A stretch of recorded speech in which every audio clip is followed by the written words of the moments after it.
What's going on YouTube? So when Honda first brought back the Passport nameplate, there was a lot of hype. But perhaps there is even more hype this time around with the all-new 2026 model. We're standing today in beautiful Puerto Rico with this new Passport, a model promising to greatly enhance the rugged capability over the previous generation, add way more luxury and tech, and still keep things refreshingly old school under the hood, with a V6 instead of turbos or hybrids. So, is this the SUV to beat things like the 4Runner and many others? Well, let's go ahead and find out.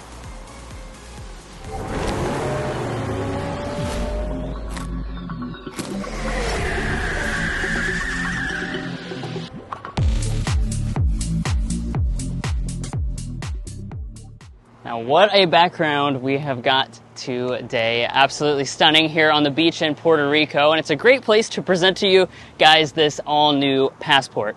Now, obviously, as far as the design, you can see it really fits in with this environment because it's got a tougher look than what it did in the previous generation, kind of distinguishing itself a lot more from the Honda Pilot.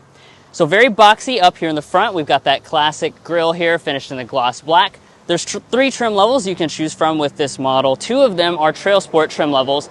This is the standard TrailSport. There's also a TrailSport Elite available. Taking a look at our headlights, we've got full LEDs. That's standard across the entire lineup. The reflector LEDs, you've got this big boxy daytime running light and amber turn signal that goes around the outside edge. The amber finish for your DRL is going to be on the TrailSport models. And then down below we have fog lights as well as our recovery hooks. As far as ground clearance is concerned, you're looking at about 8.3 inches. And then the TrailSport models also are going to get real skid plates, so it's not all just design here. It does have extra capability underneath. Now, as far as the wheels are concerned, you have 18-inch alloys across the entire lineup. Each trim is going to have a little bit of a different look. This TrailSport comes with the gray multi-spoke finish. You can also choose a blackout package across all three trim levels. That would change the wheels to be solid gloss black, as well as black out the badges in the front and the rear. Regardless of that, though, you'll notice that we've got all-terrain tires. The General Grabber all-terrain tires come on both the TrailSport and TrailSport Elite, giving you a little bit more capability once again. Now you have some rugged trim that goes around your wheel arches, gloss black finish up here on our mirrors, and in terms of the technology, we have heating and blind spot monitoring as standard equipment. We also have power folding on this model, and then the Elite is going to add in auto dimming. Now at the side of the all-new Passport, the overall vehicle length is 191 inches, which is about 8 inches shorter than a Honda Pilot for reference, and it's a good size for this segment. You're also going to notice that it's a very boxy and squared-off look. We additionally have blacked-out door handles for the TrailSport models, as well as raised roof rails up top. And speaking of, contrast, you do have several new paint colors, including a really cool green color and sunset orange, which is a TrailSport exclusive color. Now, as we head around to the rear design of this new Passport, I have to say I absolutely love the way this looks. They've gone for that very boxy and squared off shape, which I honestly think is something that a lot of buyers will certainly appreciate. Now, as far as the design elements, we have a spoiler up top. We also have an exposure wiper blacked out through the center section, and then we of course have big Passport branding stamped into the tailgate itself. As far as the tail lights themselves, they're going to be a partially LED setup, so you're going to have an LED brake light, LED reverse light. Your turn signal is incandescent, so I'd wish that maybe they had done a full LED setup, but that's going to be standard across the entire Passport range. As we drop down to the lower fascia, this is finished in a matte black. You also have this silver accent piece, and of course you have a tow hitch here that's good for towing 5,000 pounds. Now, even though this will be tackling some off-road trails and such, you are still going to be driving it on road for the most part. And because of that, Honda is going to give you all four of your active safety features as standard equipment. That will even include things like adaptive cruise control with a traffic jam assist. But guys, I think you're going to want to see how functional and nice the interior is. But first, if you're new here, we're brothers and we've been reviewing cars since we were 12 and 16. We started young, and since then we've reviewed over 2,000 cars at every price point. And if you want to know about all the latest and greatest rides, then make sure to subscribe to be a part of our Car Confections family. Let's learn a lot and have some fun with all the newest cars. All right, now let's head to the inside First, we'll look at the key fob. Typical Honda key fob, nice and small. It is a smart entry system with standard remote start as well. Getting inside, just grab behind the handle. That will unlock the door, fold the mirrors outward. And then let's take a look inside the interior. Obviously, between the different trims, there's going to be a lot of differences in terms of materials and things like that. This is the TrailSport, as I was mentioning earlier, so it's the middle trim level, kind of maybe the sweet spot for some of you guys in terms of affordability and features. Starting out with the seats, because of this being the TrailSport, this means that we actually have a kind of durable faux leather and cloth combination. So you've got bolsters that are finished in cloth. The center section here is a leatherette. Again, Honda said this is to be more durable than the other trim levels, which come with real leather. We've got the nice color contrast badging and stripe through the middle. They're overall nice and supportive and comfortable. As far as the seats themselves, they're 10-way power adjusting. That goes across the entire lineup. Nice looking floor mats on board, standard memory seats as well. But let's go ahead and climb inside. And now that we're inside of the interior, let's look at the rest of the cabin materials. They kind of match closely with what you get on the seats, so you'll notice that we have the leather patch through here. We have a cloth insert that matches those bolsters, and then the top part is soft touch plastic. We also have kind of a faux-looking carbon fiber that runs through the center section. Up top, all of this nice soft touch plastic, very solid feeling. More of the cloth inserts with stitching and details. Got an accent that runs through the center section there. It is going to be hard touch along the center part, but we got more of that trim right in that area. And let's fire it up with the push button start.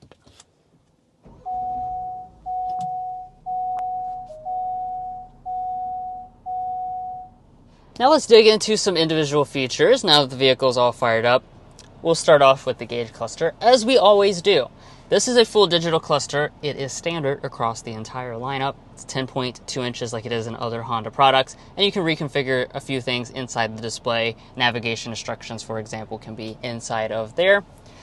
I do want to point out no head-up display across any of the models, even that top-end Elite. And then as we pull back to the steering wheel, this one comes with the leatherette wrapped steering wheel and color contrast stitching details. Heating and the rain sense wipers will be exclusive to the TrailSport Elite trim level. Now, let's turn over here and take a look at the center console and the overall storage. Now when I open that up, nice and large, as you can see right now, we've got a couple bottles of water because it's very hot here. And once I take those out, you can see lots and lots of space. We don't have the donuts with us right now, but we look forward to testing this out with the donut test back in Kentucky. 2 cup holders right there. Big old storage area, with this side being a wireless phone charging pad. Then we've got a giant storage shelf as well. They all have kind of that cool rubber mat inside of it, and then a bunch of storage over in the door trims. Now there's no pass-through, but we've got the signature Honda electronic push-button style shifter. Press the D for drive, of course. Press again if you want to shift manually with the paddle shifters. Pull that trigger, that's going to pull up the reverse camera. And this is the traditional camera, so this will obviously be on the RTL as well as the TrailSport. You've got active trajectory, 3 different views you can switch between right there. If you want the 360 camera, you will have to spring for the TrailSport Elite, and that's also going to unlock the trail camera so that you can use that when you're off-roading and seeing different obstacles and things like that. Press the P for park. Your electronic parking brake with brake hold is right there. Here's your drive mode controller and your hill descent control. And then we'll just continue on our tour. This is one area that's very similar to what you get in the Honda Pilot. It's a 3-zone automatic climate control setup. Nice and high quality buttons here. Super easy to adjust your temperature up and down, and you can do the rear climate as well. You'll just get heated seats on the TrailSport. The Elite is where you will get the ventilated seats as well. If that's something that matters to you in a really hot climate, you'll probably want to spring for that trim level. And another nice physical control we have is our audio system. So on your base 2 trims, those are going to come with a 9-speaker sound system. 12-speaker Bose sound system is on just the TrailSport Elite. Let's go ahead and sample what this sound system sounds like.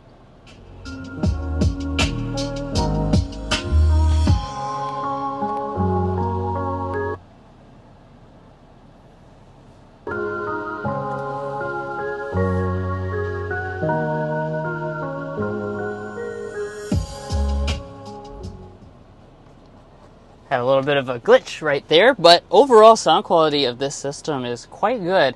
I'm actually quite impressed. We sampled the higher end sound system yesterday. It's not a huge difference, so unless you're a big audiophile, this will be more than enough for you. Alright, so let's zero in on the infotainment system. Obviously, this is a night and day improvement from the previous generation, which was very low tech. We now have a big old 12.3 inch display. It's standard on all 3 trim levels. Not only that, but it does have wireless Android Auto and Apple CarPlay across the board. It also has Google Apps built in, which is free for 3 years before you have to pay a subscription. Now, that means you've got things like Google Maps natively right here inside of the display. You can also activate things like Google Assistant and go into the Google Play Store and add your own applications. Kind of a split screen here. And overall, the system performance is quite nice. This really is a refreshing change from what the previous generation had. It was one of its weakest areas. Now, as we take a look up top, we've got the auto-dimming mirror. It does not have the HomeLink remotes built in up there. And then let me go ahead and slide back our sunshade for the panoramic sunroof. This is included on all but the base model.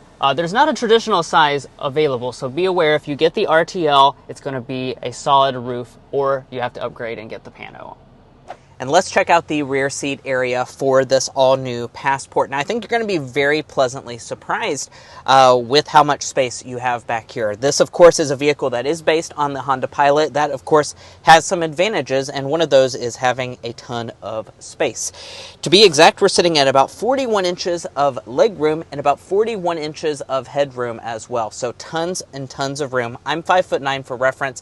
Look at how much additional headspace I have. You could be like Shaquille O'Neal size and certainly have plenty of headroom.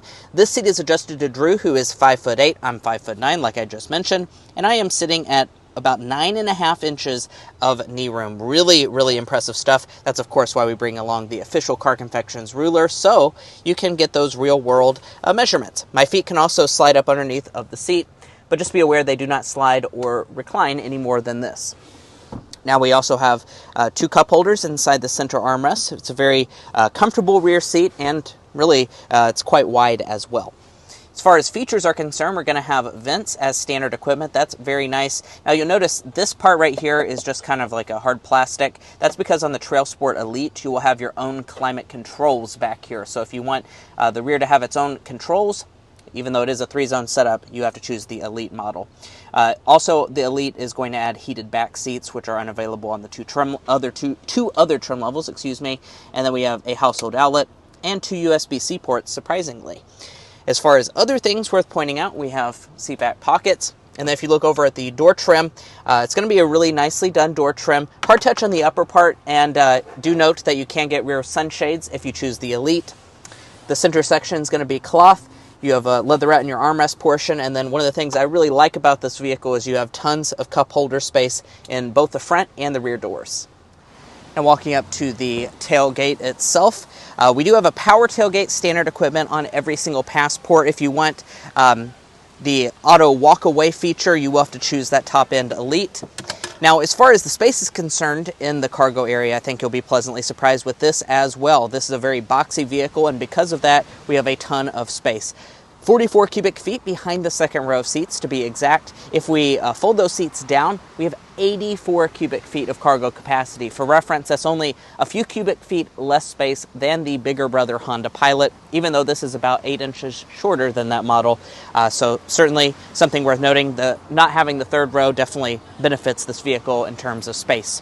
Now, as far as how this vehicle compares to other two-row midsize SUVs, we'd recommend you go to carconfections.com/vehicle rankings. Now, the reason you do that is because there are a ton of vehicles in this segment that you need to be looking at to make an informed decision, and we have actually gone through, ranked them all in order, and we've ranked them in individual categories. So whatever category might matter most to you, whether that be powertrain, reliability, resale value, technology, cargo space, rear seats, all those things are broken down for you, so it's really a great tool for you to use. So we'd highly recommend going to carconfections.com/vehicle rankings to make an informed decision.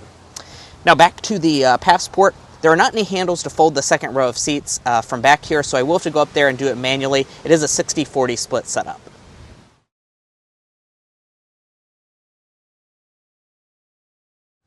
Now when I do that, as you can see, the cargo floor is completely flat, and let's go ahead and get our cargo length, width, and height figures.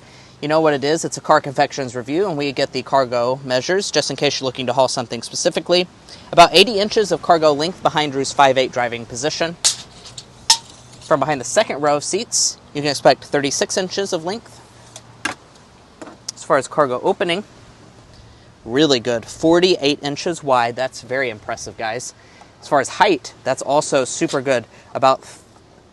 It's a little over 32, but not quite 33, so about 32 and a half inches in overall height. Of course, that boxy design benefits you there.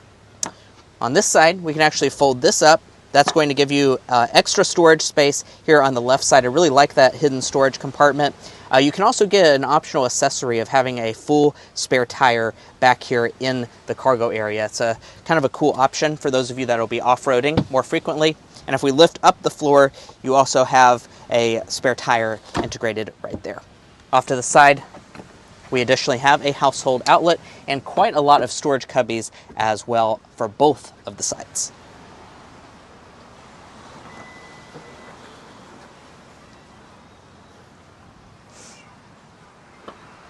Well guys, here we are behind the wheel of the all-new 2026 Honda Passport. We can't wait to show you all of what this vehicle is like behind the wheel. We'll be covering the things that you can see on the screen right now, including getting our sound level reading. But first, we need to go ahead and start with that hard acceleration.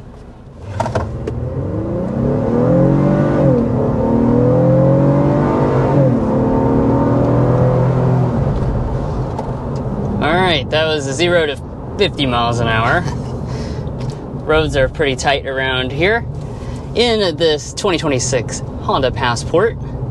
Now, as you could hear, nice growl of a V6. That's because this, of course, does have a 3.5 liter naturally aspirated V6 engine, which is increasingly becoming rare in this segment of vehicle. A lot of the competition is choosing turbo 4 cylinders, hybridization, different things to replace the V6. But if you're a fan of a good old-fashioned V6, then you're really going to enjoy this experience because Honda makes excellent V6 engines.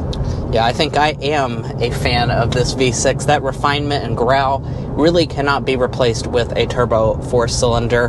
That's for sure.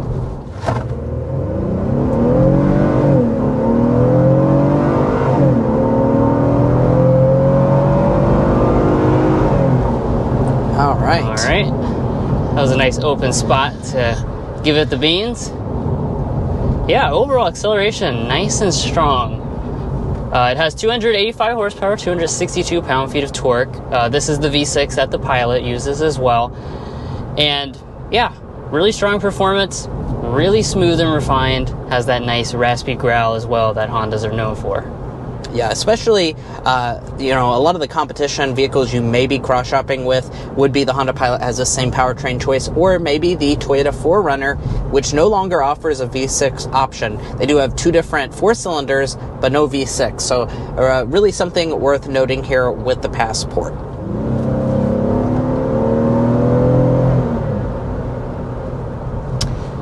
Now, as far as the transmission is concerned, we've got Honda's 10-speed automatic transmission.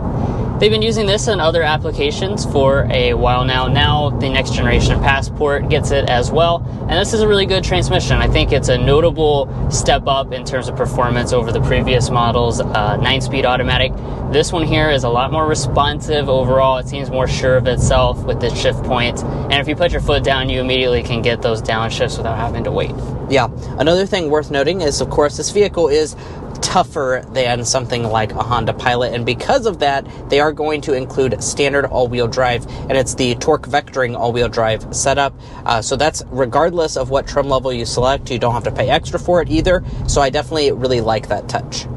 All right, but I'm sure you're also very curious about different things such as the on-street driving dynamics and ride quality with this Passport. Now, of course, we are actually not in Kentucky. We're very far away from Kentucky. We're in Puerto Rico right now, and I've been very impressed with the ride quality of this Honda Passport.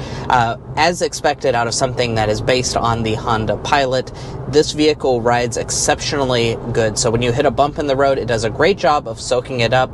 Of course, we also have meaty tires on the outside that also helps you to have really good ride quality. So I really think the vast majority of people are going to be very, very satisfied with the ride quality. The seats are also very good, and especially as you compare to maybe some of the rivals, which may be body on frame, such as the Toyota 4Runner, this is going to have a lot more, a lot better on-road driving dynamics compared to that. That's going to have a little bit more vibration, so you'll definitely notice that on longer road trips. Yeah, for sure. That's kind of a big thing with the Passport and especially with these TrailSport versions that they're offering, they want to hit that sweet spot between giving you capability to match, all but the really hardcore stuff, should be able to do inside of this TrailSport, but at the same time, you have that everyday comfort that something like a Wrangler is never going to be able to deliver. Yeah, and speaking of that off-road capability, we do have an upcoming video where we're going to be taking this vehicle out on the trails and showing you all of what it is capable of. It's more than just, the name TrailSport. There is a lot of capability with it, and we're going to be showing you that in a dedicated video. So we'd highly recommend checking that out if you're interested in how this performs off-road. All right, but let's also hit some of those other elements that you may be interested in. Fuel economy. So all-wheel drive is going to come in at 19, 25, 21 mpg. That's going to be for the RTL trim level. Now, if you choose a TrailSport or a TrailSport Elite, that does go down a little bit because, of course, you have those off-road focused tires. 20 mpg is what you are sitting at.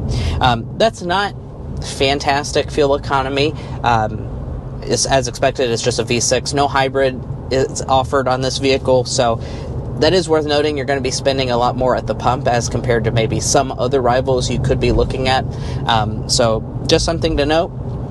Additionally, let's go ahead and get into our Car Confections Slam Dunk and Airball, which is our favorite and least favorite element. Drew, why don't you go ahead and kick us off with the Slam Dunk? We're going to say for the Slam Dunk, we like how this product feels nice and modern in most ways, and then pleasantly old school in other ways. And what we mean by that is you have things like that V6 in place. The cabin is super user-friendly. You've got things like big knobs and buttons and things like that. Those are kind of some old school elements. Meanwhile, it also improved a lot on technology, for example, over the previous generation, which just was not up to snuff in the modern age. When you kind of factor all that in, it's a good combination of some old school and some new school. Yeah.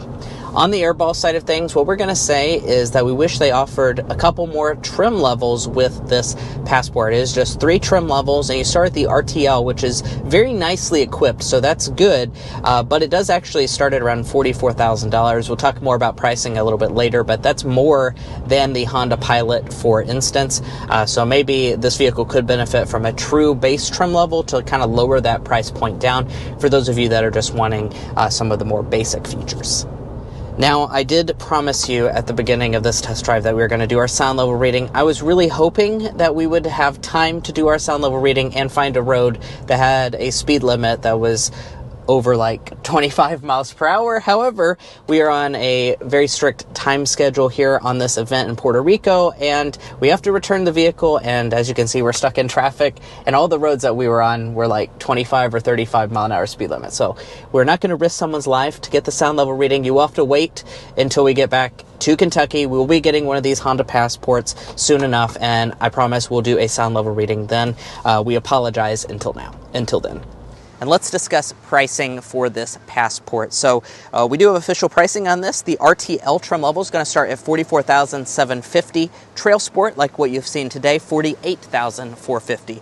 The TrailSport Elite comes in at $52,450. So they're all kind of evenly spaced out there as far as pricing is concerned. Of course, you do also have standard all-wheel drive, so that's just something worth noting. Of course, there also are the blackout packages if you'd like to add that. That kind of adds a little bit of additional, I think it's about $1,200 to your overall price. Now, if you're looking to buy a Honda Passport or any new vehicle, we would encourage you to go to carconfections.com/newcarquotes. The reason you do that is because we have a tool on our website that will connect you with local car dealers in your area to get you the best price. It's also going to give you access to invoice pricing information, which is a great tool for dealership negotiation and can really help the dealers to start competing on price. If you'd like to take advantage of that or our monthly payment tool, we definitely encourage you follow that link in our video description, or there's also a pinned comment at the top of this video. But buying a vehicle is about more than just the original MSRP, so let's dive into resale and reliability. All right, so let's talk about resale value first. As an economics graduate myself, Drew and I took the time to develop what we think is a good estimate for this Honda Passport's potential resale value. We estimate that after 5 years and 60,000 miles, it'll be worth 64.8% of original MSRP, and after 10 years and 120,000 miles, 34.3%.